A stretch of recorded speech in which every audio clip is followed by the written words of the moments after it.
शक्तीपीठ महामार्गाचं रेखांकन तयार करण्यासाठी संयुक्त मोजणीचा प्रयत्न प्रशासकीय अधिकारी करतायत.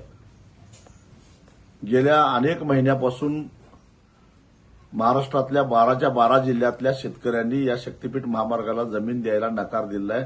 संयुक्त मोजणी होऊन दिलेली नाही. तरी सुद्धा जोर जबरदस्ती चालू आहे. नुकतंच मुख्यमंत्र्यांनी एक उच्चस्तरीय बैठक घेऊन बळाचा वापर करा, लाठी हल्ला करा, काही करा, परंतु मोजणी पूर्ण करा असा आदेश दिलेला आहे. आज परभणी जिल्ह्यामध्ये संयुक्त मोजणीचा प्रयत्न होणार आहे.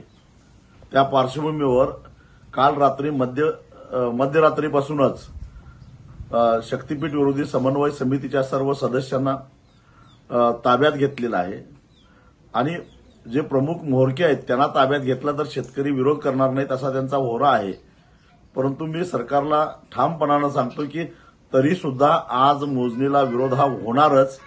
कारण केवळ समन्वय समितीचा नव्हे, स्वाभिमानी शेतकरी संघटनेचा नव्हे, तर पूर्ण शेतकऱ्यांचा या शक्तीपीठ महामार्गाला विरोध आहे.